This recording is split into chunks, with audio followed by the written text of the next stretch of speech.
Day 1 of my ಸೀಮಂತ. ಇವತ್ತು ನಾನು ನನ್ನ ಮದುವೆಗೂ ಸಹ ನಾನು ಇಷ್ಟೊಂದು ರೆಡಿಯಾಗಿದ್ದು ಪ್ರಿಪ್ರೇಷನ್ ಇಷ್ಟೊಂದು ಜೋರಾಗಿ ಮಾಡ್ಕೊಂಡಿದ್ದು ನನಗೆ ಗೊತ್ತಿಲ್ಲ.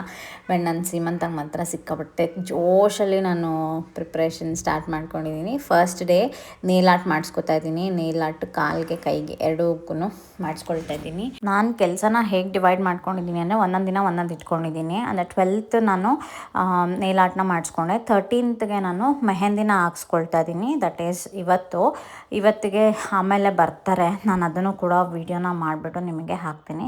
ಸೊ ನನಗೆ ಸಿಂಪಲಾಗಿ ಬೇಕಿತ್ತು. ಬಿಕಾಸ್ ಎನಿವೇಸ್ ನಾನು ಇದನ್ನು ಒಂದು ಸ್ವಲ್ಪ ದಿವಸದಲ್ಲೇ ರಿಮೂವ್ ಮಾಡ್ತಾ ಇದ್ದೀನಿ. ಏನಕ್ಕೆಂದರೆ ನನಗೆ ಡೆಲಿವರಿ ಟೈಮ್ಗೆ ಹೋದಾಗ ಇದನ್ನೆಲ್ಲ ಅಲೋ ಮಾಡೋದಿಲ್ಲ.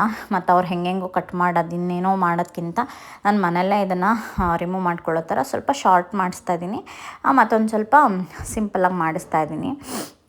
ಹಾಸ್ಪಿಟಲ್ಗೆ ಹೋಗ್ಬೇಕಾರೆ ನಾನು ಒಂದು ಸ್ವಲ್ಪ ಎಲ್ಲ ಕ್ಲೀನ್ ಹ್ಯಾಂಡಲ್ಲಿ ಹೋಗಬೇಕಾಗುತ್ತೆ. ಇದೆಲ್ಲ ಏನೂ ಇದ್ದರೆ ಅಷ್ಟೊಂದು ಕಂಫರ್ಟ್ ಆಗೋದಿಲ್ಲ ನನಗೇನಾದ್ರು ಕೆಲಸ ಮಾಡ್ಕೊಳ್ಳೋದಕ್ಕೆ. ಅದಕ್ಕೋಸ್ಕರ ಹಾಗಾಗಿ ಇವತ್ತು ನೇಲ್ ಆರ್ಟ್ ಮಾಡಿಸ್ಕೊತಾ ಇದ್ದೀನಿ. ಹಾಸ್ಪಿಟಲ್ಗೆ ಹೋಗೋಕ್ಕಿಂತ ತುಂಬ ಟೈಮ್ ಇದೆ ಅಂತ ನಾನು ಅಂದ್ಕೊಂಡಿದ್ದೀನಿ. ಹೋಪ್ಫುಲಿ ಹಾಗೆ ಆದರೆ ಭಾರಿ ಖುಷಿಯಾಗುತ್ತೆ. ಸೊ ನನಗೆ ನೇಲ್ ಆರ್ಟ್ ಮಾಡ್ತಿರೋದು ಕಾವ್ಯ ಅಂತ ಹೇಳಿಬಿಟ್ಟು ಅವ್ರ ಪೇಜ್ನ ನಾನು ಇನ್ಸ್ಟಾಗ್ರಾಮಲ್ಲೂ ಮೆನ್ಷನ್ ಮಾಡಿದ್ದೀನಿ, ನೀವು ಚೆಕ್ ಮಾಡ್ಬೋದು. ಇದು ನನ್ನ ಡೇ 1 ಸೀಮಂತ ಪ್ರಿಪ್ರೇಷನ್ ಆಗಿತ್ತು.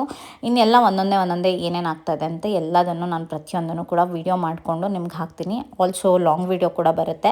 ಸೊ ಹೇಗಿದೆ ಅಂತ ಫೈನಲ್ ಲುಕ್ನ ನೀವೇ ನೋಡಿ. ತುಂಬ ಚೆನ್ನಾಗಿ ಮಾಡಿದ್ದಾರೆ ಅಂತ ಅನ್ನಿಸ್ತು. ನಂಗೆ ಸಿಂಪಲಾಗಿ ಬೇಕಿತ್ತು. ನನಗೆ ಬ್ರೈಟ್ ಕಲರ್ಸ್ ಅಷ್ಟೊಂದು ನನಗೆ ಇಷ್ಟ ಆಗೋದಿಲ್ಲ. ನಾನು ಹೋಗೋದೇ ಇಲ್ಲ ಬ್ರೈಟ್ ಕಲರ್ಸ್ಗೆ. ಯಾವಾಗಲೂ ನಂಗೆ ಈ ಥರ ಸೆಟಲ್ ಕಲರ್ ಇಷ್ಟ ಆಗುತ್ತೆ. ಹಾಗಾಗಿ ಟ್ರೈ ಮಾಡಿದ್ದೀನಿ.